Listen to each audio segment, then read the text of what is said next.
Friends, स्वागत है आपका मेरे YouTube चैनल इलेक्ट्रिकल गौरव में। इस वीडियो में हम लोग सर्किट एंड नेटवर्क के VVI क्वेश्चंस का प्रैक्टिस करेंगे। इसमें टोटल 10 क्वेश्चंस हैं और जो कि आपके semester exam and as well as competition के लिए काफ़ी इम्पोर्टेंट है। तो चलिए स्टार्ट करते हैं, वन बाय वन 10 क्वेश्चंस को देखेंगे। सबसे पहला क्वेश्चन है Thevenin voltage is equal to, उसके बाद यहाँ पे ब्लैंक है, voltage across the blank terminal, ठीक है। और ऑप्शन में है short circuit input, short circuit output, open circuit output and D open circuit input. आपको सही ऑप्शन चुनना है।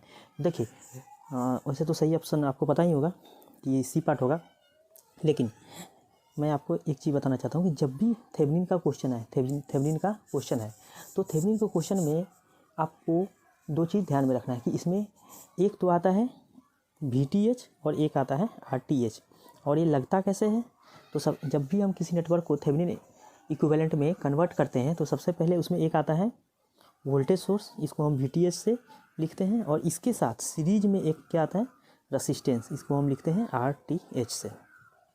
अब ये जो VTH है ये क्या होता है, open circuit voltage across the load, open circuit voltage across the load. यहाँ पे क्वेश्चन में यही था कि क्या होता है थेवेनिन वोल्टेज, तो थेवेनिन वोल्टेज हो जाएगा open circuit voltage and across the load या फिर आउटपुट। तो जब भी थेवेनिन का क्वेश्चन आए तो आप दो चीज़ों को ध्यान में रखें कि इसमें एक VTH आता है और इसी को हम ओपन सर्किट वोल्टेज भी कहते हैं, VOC भी कहते हैं, और इसके साथ सीरीज में एक रेसिस्टेंस आता है जिसको कि हम थेवेनिन रेसिस्टेंस कहते हैं। और थेवेनिन रेसिस्टेंस भी हम कैलकुलेट करते हैं लोड टर्मिनल के अक्रॉस ही, और साथ में थेवेनिन रेसिस्टेंस कैलकुलेट करते वक्त हम सारे सोर्सेज को क्या करते हैं डीएक्टिवेट कर देते हैं। तो इसका ऑप्शन क्या हो गया, C part, Thevenin voltage is open circuit voltage and it is calculated across the output terminal. चलिए नेक्स्ट क्वेश्चन देखते हैं। नेक्स्ट क्वेश्चन है Norton current is equal to the current passing through the dash dash circuited terminal. मतलब कि जो Norton current होता है IN, वो कौन सा करंट होता है, और ऑप्शन में है short circuit current and input terminal, दूसरा है short circuit current output terminal, तीसरा है open circuit current and output terminal, open circuit and input. तो सही ऑप्शन क्या होगा, सही ऑप्शन इसका होगा शॉर्ट सर्किट एंड आउटपुट। देखिए थेवेनिन में क्या होता है कि सॉरी यहाँ पर नॉर्टन है, तो नॉर्टन में क्या होता है कि जैसे ही नॉर्टन क्वेश्चन आए तो आपके दिमाग में दो बातें दौड़नी चाहिए कि सबसे पहले कि इसमें एक शॉर्ट सर्किट करंट सोर्स आता है और दूसरा कि एक रेसिस्टेंस आता है। याद रखें कि थेवेनिन थ्योरम में एक वोल्टेज सोर्स आता है, जबकि नॉर्टन थ्योरम में क्या आता है, एक करंट सोर्स आता है। तो एक करंट सोर्स हम लेते हैं नॉर्टन थ्योरम में, और इसके पैरेलल में याद रखिए इसके पैरेलल में एक रेसिस्टेंस आता है, इसको हम RN कहते हैं, और ये जो करंट सोर्स है इसको हम IN कहते हैं, नॉर्टन करंट सोर्स, या फिर हम इसको ISC भी कहते हैं। यानी कि जो करंट सोर्स होता है इसका वैल्यू किसके बराबर होता है, short circuit current passing through the output terminal और द लोड टर्मिनल। नेक्स्ट है RN, तो RN क्या है, रेसिस्टेंस कैलकुलेट होता है, और ये RTH के भी बराबर होता है, और यहाँ पे रेसिस्टेंस जो है वो करंट सोर्स के साथ किस में पैरेलल में लगा है, जबकि थेवेनिन थ्योरम में वोल्टेज सोर्स और रेसिस्टेंस किस में होता है, सीरीज में होता है। तो ये दोनों क्वेश्चन भी आप याद रखिएगा कि थेवेनिन इक्विवेलेंट में वोल्टेज सोर्स और रेसिस्टेंस सीरीज में होता है, जबकि नॉर्टन इक्विवेलेंट में current source and resistance parallel में होता है। तो इसका ऑप्शन हो जाएगा B part, short circuit and output. Next question है the condition for maximum voltage to be transferred to the load is, ये मैक्सिमम वोल्टेज ट्रांसफ़र होने के लिए क्या कंडीशन होगा। सबसे पहला ऑप्शन है source resistance greater than load resistance, that means कि RS ग्रेटर देन RL।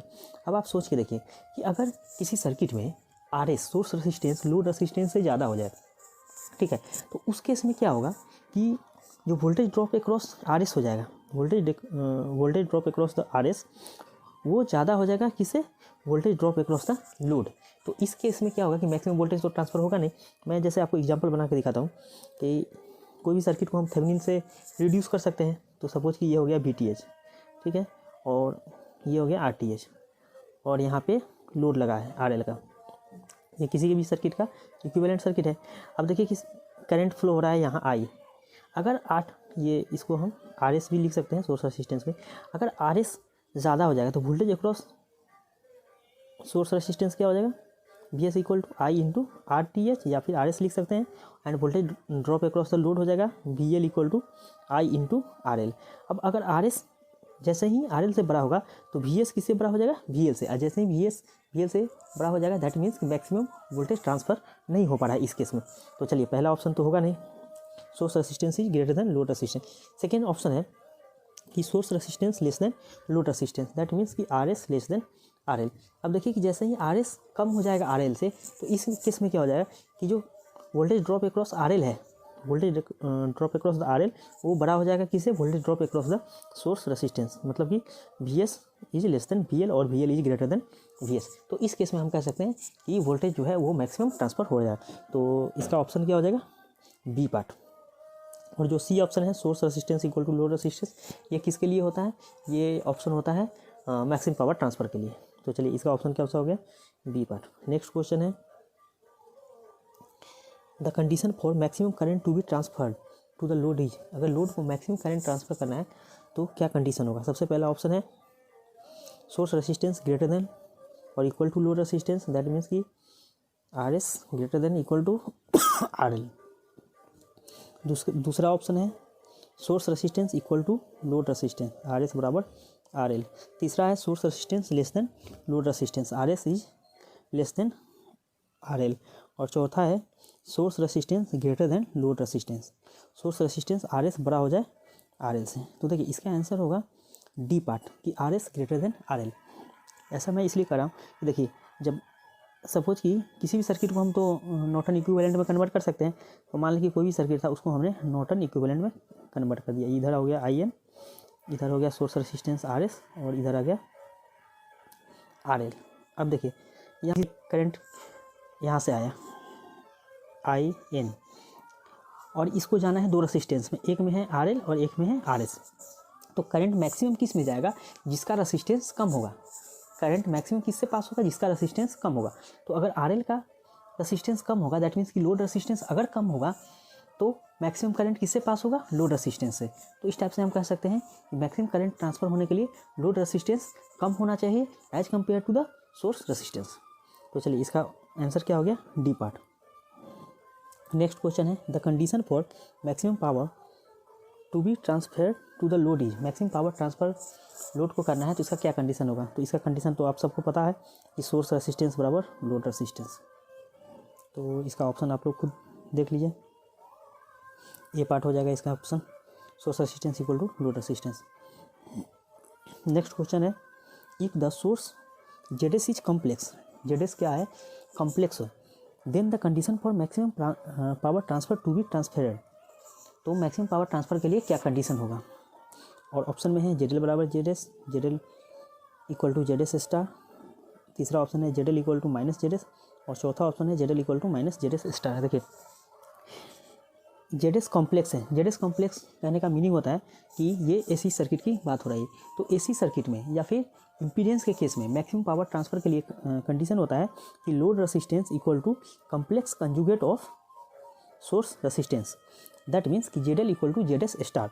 तो इसका ऑप्शन हो गया B part, Z L equal to Z S star. तो इस क्वेश्चन को भी आप लोग याद रखिए, एग्जाम में आ सकता है, बार बार आता है कि मैक्सिमम पावर ट्रांसफर के लिए इम्पीडेंस के केस में कंडीशन है कि load resistance equal to complex conjugate of source resistance.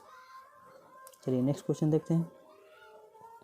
Superposition theorem states that the response in any element is the, उसके बाद ब्लैंक है, of the response that can be expected to flow if each source acts independently of other source. देखिए इस question में ये पूछा जा रहा है कि सुपरपोजिशन थ्योरम में जो करंट होता है किसी भी एलिमेंट के थ्रू या फिर वोल्टेज अक्रॉस द एलिमेंट, वो किसके बराबर होता है, जब हम हर सोर्स को एक एक करके डीएक्टिवेट करें और बाकी एक को एक्टिव करें और बाकी सबको डीएक्टिवेट करते हैं। तो ये जो हम लास्ट में जो हम सबका सम करते हैं वो किसके बराबर होता है। तो पहला ऑप्शन है अलजेब्रिक सम, दूसरा है वेक्टर सम, तीसरा है मल्टीप्लिकेशन, चौथा है सब्सट्रैक्शन। तो आप सबको पता होगा कि सुपरपोजिशन थ्योरम में हम क्या करते हैं कि एक बार में एक सोर्स को एक्टिव करते हैं, बाकी सबको डीएक्टिवेट कर देते हैं और लास्ट में सबका रिस्पॉन्स क्या कर देते हैं, ऐड कर देते हैं। सबका रिस्पॉन्स क्या कर देते हैं, ऐड कर देते हैं। लेकिन जब ऐड करते हैं तो यहाँ पे देखिए दो ऑप्शन जो यहाँ पे लास्ट में, ठीक है, एक है मल्टीप्लिकेशन और एक है सब्सट्रैक्शन। तो ये दोनों ऑप्शन तो होगा नहीं, तो बच गया आपके पास दो option, algebraic and vector sum. तो अब आप लोग जब भी सुपरपोजिशन थ्योरम का स्टेटमेंट पढ़ते होंगे तो आप उसमें आपको मिलता होगा अलजेब्रिक सम, ठीक है, स्टेटमेंट में मिलता होगा हमेशा आपको अलजेब्रिक सम।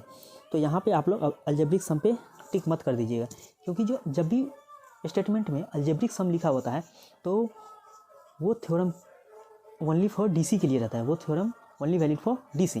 लेकिन अगर एसी सर्किट में अगर हमें सुपरपोजिशन अप्लाई करना हो तो वहाँ पे हमें क्या करना पड़ेगा कि मैग्नीट्यूड के साथ साथ डायरेक्शन भी लेना पड़ता है करंट का, या फिर फेज एंगल भी लेना पड़ता है।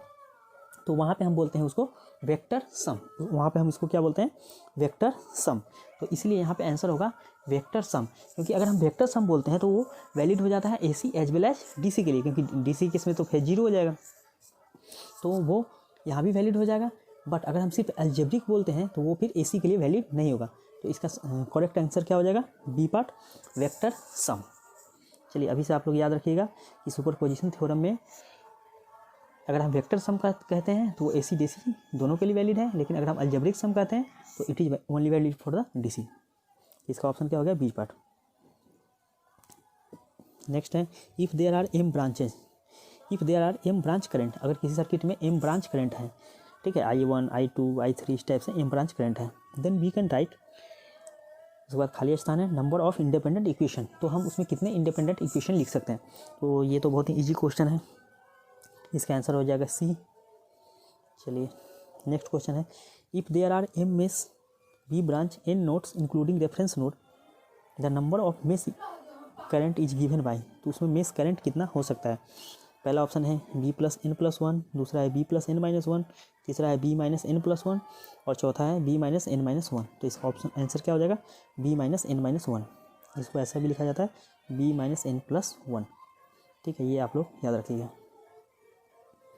नेक्स्ट क्वेश्चन है if there are N nodes in a circuit, if there are N nodes in a circuit then the number of nodal equation that can be form are, अगर किसी circuit में N nodes हैं तो उसमें हम कितने nodal equation लिख सकते हैं। तो वेरी इजी क्वेश्चन है, कितने नोडल इक्वेशन हो सकते हैं, n माइनस वन। एक नोड को रेफरेंस मान लेंगे और बाकी सबके इक्वेशन लिख देंगे रेफरेंस नोड के, ठीक है। तो इसका आंसर क्या होगा, n